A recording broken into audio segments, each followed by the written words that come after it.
नमस्कार, मैं हूं रत्ना और आप देख रहे हैं सी न्यूज भारत। आइए रुक करते इस खास खबर की ओर। आगरा में उजाला सिग्नस रेनबो हॉस्पिटल के डायरेक्टर डॉक्टर नरेंद्र मल्होत्रा ने जिला संवाददाता अनुज उपाध्याय से विशेष बातचीत में कहा कि देश तभी आगे बढ़ेगा जब महिलाएं स्वस्थ और सशक्त होंगी। उन्होंने बेटी बचाओ, बेटी पढ़ाओ और स्वस्थ महिला स्वस्थ समाज जैसे अभियानों को सामाजिक मजबूती की बुनियाद बताया। डॉक्टर मल्होत्रा ने जन्म से लेकर जीवन के अंतिम पड़ाव तक महिलाओं को आने वाली शारीरिक और मानसिक चुनौतियों को रेखांकित किया और हाल ही में अपनी टीम के साथ मिलकर एक किशोरी की जटिल ट्यूमर सर्जरी कर उसकी जान बचाने का उदाहरण भी साझा किया। उन्होंने महिला कैंसर से बचाव के लिए वैक्सीनेशन को जरूरी बताया और नव दंपतियों को प्रजनन स्वास्थ्य से जुड़ी जरूरी सलाह दी।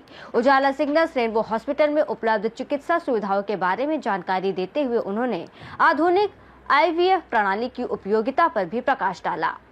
महिलाओं में किस प्रकार की वर्तमान में समस्याएं आ रही हैं, हमारे साथ मौजूद है वरिष्ठ स्त्री रोग विशेषज्ञ और उजाला सिग्नस रेनबो हॉस्पिटल के डायरेक्टर डॉक्टर नरेंद्र मल्होत्रा। आइए उनसे जानते हैं किस प्रकार की समस्याएं निरंतर आ रही हैं।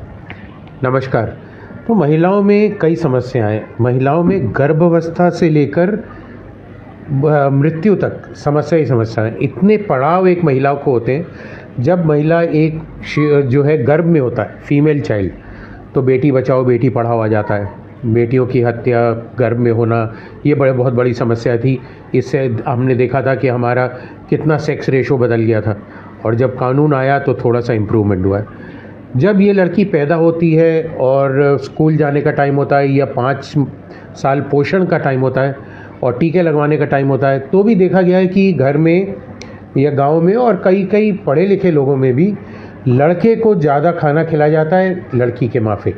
और सब जो टीके, अगर जो 20 टीके लगने हैं, जो महंगे वाले टीके हैं, वो लड़कियों को नहीं लगवाते। तो ये एक बहुत बड़ी समस्या और पैदा होते ही शुरू हो जाती है महिलाओं में या लड़की में। अब ये लड़की बड़ी होती है तो इसको बाहर नहीं जा सकती, एक्सरसाइज नहीं कर सकती, क्योंकि समाज ऐसा है। अभी भी कितना भी हम खुल गए हो, अभी भी ये लड़कियों को क्रिकेट खेलने लड़का गली में चला जाएगा, लड़कियों को नहीं जाने देते। कुछ को जाने देते हैं, कुछ को नहीं जाने जाता है। सो इसकी हेल्थ पे असर पड़ता है। तो ये अगर बैठ के सिर्फ टीवी देखेगी या मोबाइल चलाएगी तो मोटापा आएगा तो पॉलीसिस्टिक ओवरी बनेगी, माहवारी बिगड़ जाएगी, चेहरे पे मुहासे ज़्यादा आएंगे, चेहरे पे बाल आ जाते हैं। ये सब लड़कियों में देखा गया है, पॉलीसिस्टिक ओवेरियन सिंड्रोम चालू हो जाता है। फिर इस लड़की की अब माहवारी शुरू होती है 12-13 साल।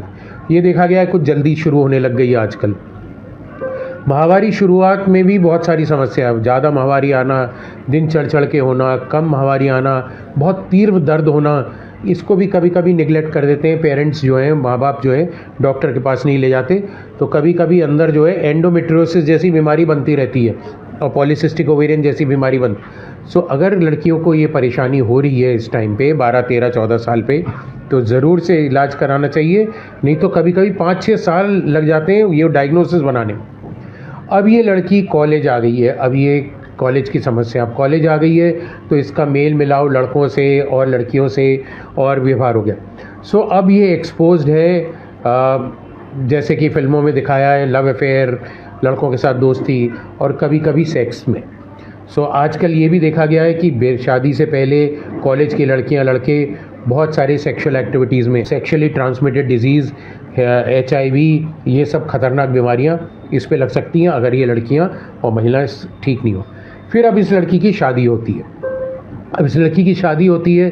तो ये एक दूसरे घर में दूसरे घर में कैसा माहौल है, किस घर से पली है, कैसे घर में है, हस्बैंड के साथ तालमेल कैसा रहेगा, सास बहू के कैसा तालमेल रहेगा, तो साइकोलॉजिकल डिस्टर्बेंस होता है। तो साइकोलॉजिकल डिस्टर्बेंस से भी बहुत सारी बीमारियां और उखड़ के आती हैं। फिर ये महिला अब जो है प्रेग्नेंट हो जाती है, इसको बच्चा हो रहा है, प्रेगनेंसी होती है, तो फिर इसको काम पे भी जाना है, घर में खाना भी पकाना है, प्रेगनेंसी में भी ध्यान रखना है, तो उस चीज़ें की समस्या बहुत सारी होती हैं। और उस सब के लिए हमने एक ऐप भी बनाया है, आई मम्स ऐप, जो ऐप से ये महिलाओं को बहुत सारे गर्भ संस्कार के बारे में चीज़ें पता लगती। अगर 2 या 3 साल में कंसीव बच्चा नहीं ठहरता इसके, तो फिर इसको बांझ बोलने लग जाते हैं। लड़के को नहीं बोलते, लड़की को बोलते हैं। सो महिला की एक बहुत बड़ी समस्या ये भी है, उसको उंगली उठा के बांझ बोलते हैं और उससे बात नहीं करते। और फिर ये कपल डर जाता है, कम उम्र पे ये बांझपन की बीमारी हो रही है, डायबिटीज़ वायबिटीज़ सब इससे ज़्यादा है। डायबिटीज़ में बोलता है मेरे को डायबिटीज़ गोली खाता है, बांझपन पे कभी भी सामने नहीं आता, शर्म आता है। तो वो इलाज भी कराना चाहिए सही से, जिससे कि जल्द से जल्द बच्चा हो और कारण पता लगे रसौली है कि नहीं। इस उम्र में देखा गया है यूट्रस में रसौली, फाइब्रॉइड, ओवेरियन में ओवेरियन सिस्ट या रसौली, ओवरी रसौली, ये भी बहुत सारी बनती हैं। सफ़ेद पानी की तकलीफ़, सर्विक्स पे इन्फेक्शन। तो इन लड़कियों को कैंसर सर्विक्स जो आजकल बहुत नंबर 1 कैंसर है, इसकी वैक्सीन भी लगती है 11 साल की उम्र से 14 साल में 2 खुराक, उसके बाद 3 खुराक, ये भी लगवानी चाहिए सभी को। तो ये लड़कियों को जो 40-45 में कैंसर दिखा जाता है उससे 100% बचाव हो सकता है। तो फिर ये लड़की अब जो है, बच्चे बड़े हो गए, हस्बैंड जॉब में चले गए, 40 की उम्र पे आ गई, इनकी माहवारी बंद होने वाली है, हार्मोन्स कम हो गए, तो इनको फिर साइकोलॉजिकल डिस्टर्बेंस होता है। बहुत गर्मी लगना, पसीने आना, चिड़चिड़ापन होना, गुस्सा आना, सेक्स में मन नहीं लगना, शादी का बंधन जो है स्ट्रेन होता है, हस्बैंड बहुत बिजी है, बच्चे हॉस्टल में, अकेलापन महसूस होता है। तो फिर एक समस्या महिला के लिए फिर खड़ी होती है। फिर इसको रजनोवैती आती है या मेनोपॉज, महीना बंद हो जाता है तो उसकी समस्याएं बिल्कुल अलग आती हैं और वो आती। फिर ये पोस्ट मेनोपॉज, अगर इनमें वज़न ज़्यादा हो गया तो मेटाबॉलिक सिंड्रोम होना और डायबिटीज़, ब्लड प्रेशर, दिल की बीमारी। सो ऐसे है एक महिला के पड़ाव, गर्भावस्था से लेकर मृत्यु तक प्रॉब्लम ही प्रॉब्लम समस्या है। आइए महिलाओं को समझाएं, पुरुषों को ज़्यादा समझाएं कि महिला का ध्यान रखना घर वालों को ज़्यादा ज़रूरी है, क्योंकि एक महिला ही समाज का सबसे बड़ा स्तंभ है। महिला स्वस्थ है तो घर स्वस्थ है, घर स्वस्थ है तो कॉलोनी स्वस्थ है, कॉलोनी स्वस्थ है तो शहर स्वस्थ है और देश स्वस्थ है। अभी हाल ही में आपने एक बड़ी सर्जरी की है, किस प्रकार का ट्यूमर था, क्या था? अब ये छोटी लड़कियों में कभी कभी ये ओवेरियन ट्यूमर्स होते हैं, ये बहुत ख़तरनाक होते हैं क्योंकि कैंसर बनने का डर होता है। सो ये लड़की 16 साल की है, आज भी भर्ती है, आज उसको छुट्टी मिल रही है। ये जब आई हमारे पास, जब इसको बहुत तीव्र दर्द हो रहा था, इस शायद बेचारी ने बताया होगा, ये सबने इसको बोला, वैसे पतली दुबली है पर पेट निकलते जा रहा था। सो 9 महीने गर्भावस्था जैसा पेट इसका था जब ये हमारे पास आई, और देखने पे इतना फूला हुआ, इतना बड़ा ट्यूमर था, इतना बड़ा, और लकीली पानी वाला ट्यूमर था और शायद कैंसर नहीं निकले, वो पैथोलॉजी में पता लगेगा। तो इसकी अभी 3 दिन पहले सर्जरी हुई है, पूरा निकाल लिया, आज हंस रही है। वो इतने प्यार से, इतनी दुखी लड़की आई थी। तो लड़कियों को नियमित जांच 14 साल पे, 21 साल पे, शादी से पहले, शादी के बाद जांच, ये छोटे मोटे ट्यूमर अगर छोटी जगह पे पकड़े जाएंगे तो कैंसर से बचाव हो जाएगा। लाइफ स्टाइल में बदलाव के कारण शादी देरी से होना, IVF की आवश्यकता पड़ रही है। सो ये देखा गया है कि नहीं करते, देर से उठते हैं, देर से सोते हैं, खाना पीना उल्टे सीधे टाइम पे खाते हैं, उल्टा सीधा खाना खाते हैं, कोई नियमित खाने का टाइम और नियमित खाना नहीं है। तो एक सतरंगी खाना खाना ज़रूरी है, हर रंग का आपकी प्लेट में होना चाहिए। फलाहार पे और मेडिटेरेनियन डाइट जिसको कहते हैं, उस पे ज़्यादा प्रोटीन वोटीन पे, और सफ़ेद चीज़ों से दूर रहना चाहिए, मैदा, चीनी, नमक से बहुत दूर रहना चाहिए। तो ये डाइट बहुत इंपॉर्टेंट है। इनको देखते हुए आजकल महिला इतनी स्ट्रेस में है, कंपटीशन वर्ल्ड है, कॉरपोरेट में काम करना है, मैनेजर बनना है, पुरुषों के साथ कंधे से कंधा मिला के चलना है, उससे इनकी माहवारी भी बिगड़ रही है। और ओवरी में जो अंडे होते हैं, वो एक महिला को नियमित अंडे मिलते हैं, 40,000 अंडे मिलते, भगवान ने दिए, वो हर माहवारी पे 300-400 ख़त्म होते हैं एक अंडा निकलने में। तो नॉर्मली 40-45 पे ख़त्म होते हैं, 45 पे रजनोवती हिंदुस्तान में 46 पे आती है, बाकी वेस्टर्न कंट्रीज़ में 48-50 तक चलती है।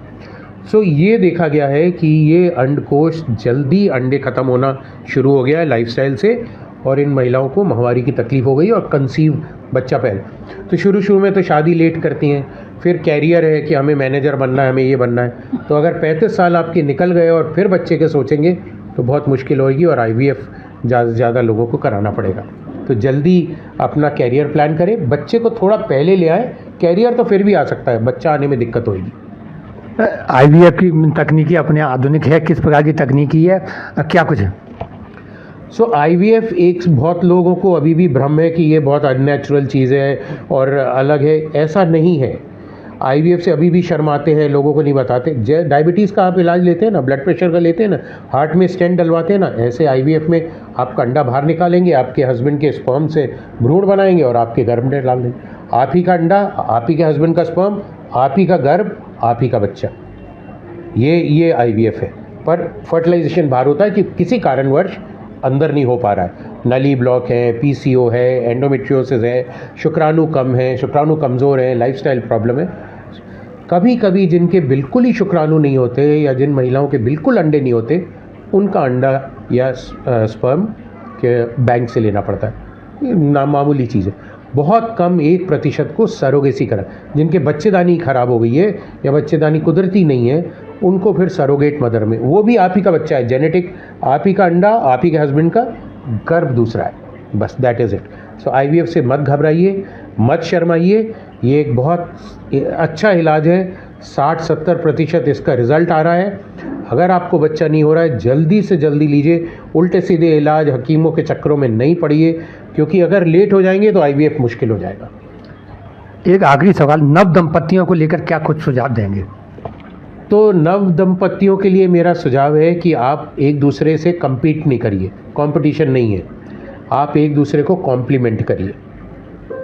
अगर आप मैनेजर हैं और आप भी मैनेजर हैं, तो मैं ज़्यादा बड़ी मैनेजर हूँ या मैं ज़्यादा बड़ा मैनेजर हूँ, मेरी तनख्वाह ज़्यादा है, मेरी तनख्वाह कम है, इस पे अगर विवाद शुरू होंगे तो फिर आजकल आप देख रहे हैं शादी करना मुश्किल हो गया है और डाइवोर्स करना बहुत आसान हो गया है। पहले ऐसा नहीं था, पहले शादी बहुत आसानी से हो जाती थी और डाइवोर्स होता ही नहीं था कभी हमारे ज़माने में। आजकल उल्टा हो गया है, शादी होती नहीं है और डाइवोर्स फट से हो जाता है। पता लगा 1 महीने बाद ही डाइवोर्स, और 4 साल से आप बॉयफ्रेंड गर्लफ्रेंड थे, फिर 1 महीने में क्या हो गया आपको। तो आपस में अंडरस्टैंडिंग बहुत ज़रूरी है और एक प्यार जो है वो बहुत ज़रूरी है। एक दूसरे को समझना बहुत ज़रूरी है, एक दूसरे का ध्यान रखना बहुत ज़रूरी है। दुनिया बहुत छोटी है, दुनिया में अकेलापन बहुत तंग करेगा आपको। साथ मिल के ज़िंदगी जीजिए, एक साथ गाड़ी चलाइए। 2 पहिए की गाड़ी है आपकी, एक साथ चलाइए, एक पहिए पे आप कभी नहीं चल पाएंगे। हमारे साथ मौजूद है वरिष्ठ स्त्री रोग विशेषज्ञ उजाला सिग्नस रेनबो हॉस्पिटल के डायरेक्टर डॉक्टर नरेंद्र मल्ल। उन्होंने महिलाओं की सारी समस्याओं से अवगत कराया, इलाज की पद्धति बताई है, आधुनिक जीवन शैली अपनाकर बदलाव कर किस प्रकार से बच्चों को कंसीव करना है, नव दंपतियों को लेकर उन्होंने अच्छे सुझाव दिए हैं। अपने साथी राहुल मिनल के साथ अनुज उपाध्याय, सी न्यूज़ भारत, आगरा। आगरा से सी न्यूज़ संवाददाता अनुज उपाध्याय की रिपोर्ट। डॉक्टर नरेंद्र मल्होत्रा की ये पहल न केवल चिकित्सा क्षेत्र में योगदान है, बल्कि महिला स्वास्थ्य और सामाजिक जागरूकता के लिए भी एक प्रेरक कदम है। इस खास रिपोर्ट में फिलहाल इतना ही। देश और दुनिया की तमाम बड़ी खबरों के लिए देखते रहिए सी न्यूज़ भारत।